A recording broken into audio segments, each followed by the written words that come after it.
통일교의 정치권 금품 청탁을 교단의 지시에 따른 것이라 주장했던 윤영호 전 통일교 세계본부장이 정작 한학자 총재와의 대화에선 어머님 지시 받아서 일한 적 없다고 말했던 것으로 나타났습니다. 해당 대화에서 주도적인 모습을 보였던 그는 통일교로부터 축출된 이후엔 돌변해 최고 실세인 정원주 전 비서실장 등에 대한 비리를 언론에 폭로하겠다며 한 총재와의 독대를 요구하기도 했습니다. 뉴스토마토가 입수한 한 총재와 윤 전 본부장의 대화 녹취록을 보면 저는 어머님 모시면서 감사했던 게 제가 어머님 지시받아서 일한 적은 없다며 어머님 의중을 헤아리려고 부단히 노력했다는 윤 전 본부장이 말한 대목이 나옵니다. 한 총재의 지시를 받고 일한 것이 아니라 그 속뜻을 헤아려 일을 했다는 것으로 교단의 지시에 따라 일했다는 자신의 주장과는 사뭇 다른 발언입니다. 이날 대화에서 윤 전 본부장은 통일교를 둘러싼 안팎의 조건이 부정적이라며 여러 어려움을 극복하기 위해 정부의 지원을 받아야 한다는 취지로 설명을 이어가기도 했습니다. 이 과정에서 정부가 저한테 신세 많이 진 게 있다. 영부인 디펜스도 제가 많이 했다. 등 윤석열 정부 내 영향력을 과시하는 발언도 나옵니다. 이 같은 대화가 이어진 한 달 후 윤 전 본부장은 세계본부장에서 물러나게 됩니다.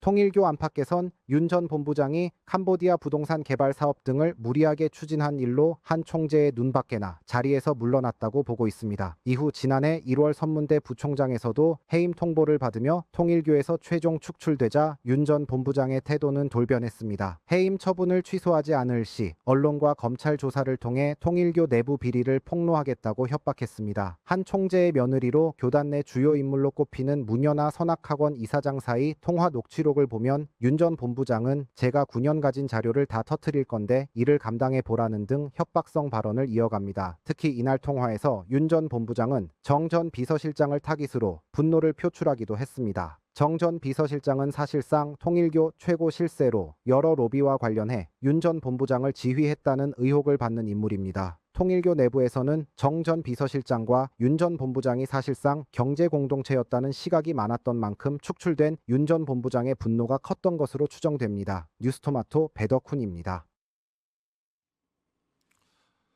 통일교 로비의 핵심에 있는 인물입니다. 윤영호 전 세계본부장.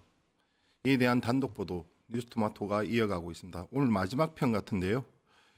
윤영호 전 본부장이 한학자 총재로부터 교단에서 축출되자 협박을 한 정황까지 드러났습니다.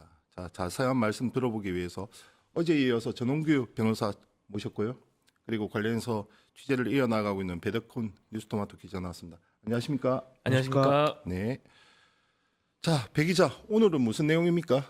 예, 앞서 저희가 윤영호 전 세계본부장이 캄보디아 사업과 관련해서 대장동 사업을 모티브로 해가지고 카지노 운영과 부동산 개발 사업을 하려 했던 사익도모 실현을 관련한 보도를 했고요. 그다음에 윤 전 본부장의 부인인 재정국장 이모 씨가 그 통일교 측으로부터 사기와 횡령 혐의로 지금 고소를 당한 네. 상황인데 거기에 대한 착복한 금액이 그 정치권 금품으로 청탁 자금으로 사용됐을 그러니까 곡간이죠. 곡간으로 사용됐을 가능성에 대한 보도를 이어갔는데요. 저희가 지금 오늘 할 보도는 윤 전 본부장은 현재 그 특검과 경찰 수사에서 금품을 줬다가 그다음에 안 줬다, 그다음에 다시 줬다라고 진술을 지금 번복하는 상황인데 정치권에 아니요 특검과 경찰 수사에서 네, 정치권의 네, 네. 금품을 줬다. 네, 정치권에. 네. 그럼에도 정치권 청탁 등은 교단의 지시에 따른 것이라는 입장을 현재 유지 중입니다. 근데 이와 관련해서 윤 전 본부장이 해임되기 한 달 전 무렵인 2023년 4월 11일 이뤄진 한 총재와의 독대 자리에서 그리고 그 며느리이자 교단의 유력 인사인 문현아 선악학원 이사장과의 녹취록을 관련해서 좀 찾아봤는데요. 먼저 한 총재와의 독대에서는 이제 아버님 즉 문선명 전 네네. 총재죠. 아버님 당시에는 아버님이 직접 디테일한 걸 기획하고 이러면은 지시를 하면 이제 지도자들 이런 밑에 있는 교단의 운영자들이겠죠. 운영자들이 이제 다 움직였다라고 진술을 하면서 말을 하면서 한 총재의 지시를 받아서 일한 적이 없고 다 어머님 의중을 헤아려서 한 일이다라는 그 말을 한 것이 확인이 됩니다. 특히 이날 그 대화 같은 경우는 독대 형식으로 48분가량 이어졌는데요. 윤 전 본부장이 주로 얘기를 많이 하고 한 총재가 간간히 답을 하는 형식으로 말을 하면서 네네. 되게 주도적인 형식으로 사업이라든가 이런 것들을 얘기하는 정황들이 확인됐습니다. 자, 저는 변호사님, 예. 저는 이 보도에서 가장 좀 눈여겨봤고 좀 재미있었던 대목이 협박 내용입니다. 그러니까 지금 통일교가 문선명 총재 사후에 이제 원래는 칠남이었나요? 네, 칠남입니다. 칠남을 후계자로 지목했음에도 불구하고 이제 일종의 권력 투쟁이 일어났고 그로 인해서 권력을 쟁취한 사람이 지금의 한학자 총재 아니겠습니까?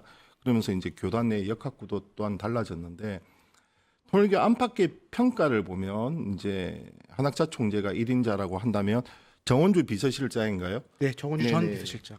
지금 거리에서 한학자 총재를 보필하고 있는 이제 정원주 비서실장 그리고 이제 윤영호 네, 맞습니다. 이 세 명이 이제 한 몸으로 볼 수 있었다 이거인 거죠. 네, 자 그런데 느닷없이 이제 축출되고 난 뒤에 이제 본론은 조금 이따 하고 이 부분부터 먼저 한번 다뤄보죠.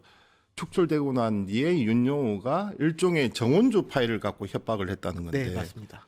자, 이 부분은 어떻게 봐야 됩니까?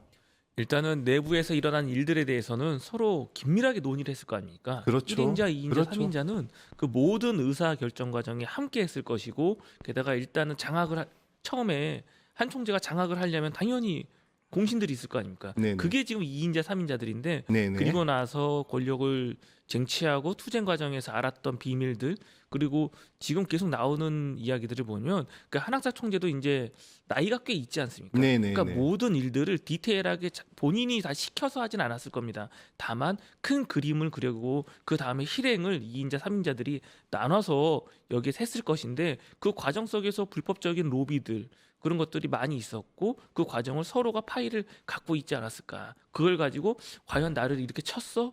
그 과정에서 내가 다 이거를 폭로할 거야. 이렇게 해서 본인에 대한 어떤 이익을 더 도모하려고 했던 것 같습니다. 배 기자 협박한 내용이 구체적으로 있습니까? 네, 있습니다. 이 협박한 내용은 그 작년 1월이죠. 그 윤 전 본부장이 선문대 부총장 자리에서 해임 통보를 받는데요.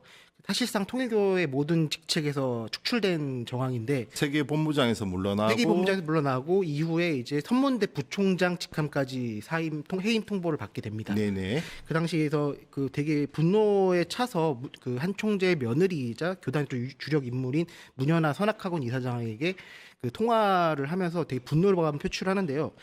그 앞서 언론 보도도 있었지만 당시 윤 전 본부장은 제가 9년간 가진 자료를 다 터뜨릴 것인데 이를 한번 감당해 보라. 네. 그리고 한 총재의 지시로 짐바브웨 세네갈 대선 자금을 지원했다. 대선부터 윤석열 정권 어머님이 지시한 거, 대선 자금 그리고 김건희 여사한테 선물한 거 다 진술한다 등 검찰과 언론 등을 통해 폭로하겠다라는 얘기를 남깁니다. 자, 변호사님, 저는 이게 좀 이상한 대목인데 윤석열 정권 어머님이 지지한 거, 대선 자금, 그리고 김건희 여사한테 선물한 거 다 진술한다. 그런데 지금 소송 내용을 또 보면 김건희 씨한테 준 그래프 목걸이나 이런 것은 또 사적 유용 내역에 포함이 돼 있단 말이죠. 그러면서 횡령으로서 지금 소송이 됐고 서로 간에 지금 책임 떠넘기로 봐야 정확한 거입니까? 예, 그렇죠. 근데 제가 이 사건을 보는 관점은 기본적으로 이렇게 큰 로비 사건에서는 네. 위에서 1인자가 모든 결정을 디테일하게 다 하지 않는다는 것입니다. 전체적인 방향이 결정이 되면 그 아래에서 2인자, 3인자들이 그 방향에 맞춰서 실무적인 일들은 스스로 다 하는 것이지 어떻게 얼마짜리 목걸이를 누구한테 주고 어떻게 하고 몇 시에 만나고 이런 것들을 위에서 일일이 지시를 해서 가지는 않는다. 그런 면에서는 당연히 한학자 총재와 통일교와 윤영호는 함께 이 일을 도모했을 것이고 그 과정 속에서 한학자 총재는 내가 이거 직접 지시한 적은 없어. 내가 언제 그걸 어떤 목걸이를 사서 누구한테 전달하라고 했니? 라고 해서 그렇지 않았다라는 걸 주장하기 위해서 당연히 이거는 네가 사적으로 그냥 쓴 거야 라고 해서 계속 고소고발한 내용을 주장하고 있는 것 같습니다. 자, 배 기자. 예, 윤영호는 그러면 정치권을 비롯해서 대외 활동을 총괄한 겁니까? 네 맞습니다. 세계 본부장 자리가 대외 활동을 총괄하는 자리로 알려졌습니다. 그럼 정원주는 정원주는 그 위에서 윤 전 본부장 위에 있는 직함으로 윤 전 본부장을 정치권 로비를 지휘했다는 의혹을 현재 받고 있습니다. 현재 기소가 되어 있습니까? 기소가 지금 되어 있지 않습니다. 되어 있지 왜? 않은 걸로 확인됩니다. 지금 참고인 조사만 받은 걸로 나와 있는데 왜 그렇죠? 그 정교유착 특검팀이 정교유착 공범이라는 거 판단하고 있었는데요. 그 관련된 범죄 사실이 충분히 소명되지 않아서 구속을 피했습니다. 근데 현재 경찰이라든가 향후 출범하고는 하려는 정교유착 비리 합동수사본부에서 관련 수사를 지금 진행할 것으로 점쳐집니다. 지난해 7월 물러난 세계일보 전 사장이 이 정원주 실장의 동생 아닌가요? 네, 맞습니다. 자, 그리고 이 보도에서 지금 어머님과 그러니까 한학자 총재와 나눴다는 내용 중에서 우리가 좀 눈여겨봐야 할 대목이 있나요? 예, 맞습니다. 여기서 좀 눈여겨봐야 될 대목은 크게 두 가지로 보이는데요. 첫 번째는 이제 캄보디아를 언급한 대목입니다. 앞서 저희가 2023년 4월 8일께 윤 전 본부장이 캄보디아 최고위층으로부터 선거자금 지원을 해주면 카지노 운영권 등을 주겠다는 제안을 받고 자금 마련에 적극 나섰다라는 의혹을 보도한 바 있는데요. 이 정황이 벌어진 3일 뒤에 이제 한 총재와의 이제 대화가 이루어진 건데, 윤 전 본부장은 이제 7월에 캄보디아에 선거가 있고 당시 훈센 당시 총리가 아들한테 그 대권을 물려주는 내용을 언급하면서 캄보디아 측에서 선거 비용을 지원해달라고 요청했다는 언급을 남깁니다. 금액은 뭐 150만 불에서 20억 사이라고 구체적으로 보고하는데요. 할 수 없다고 답을 했더니 옵션을 걸어서라도 다시 연락이 왔다고 말합니다.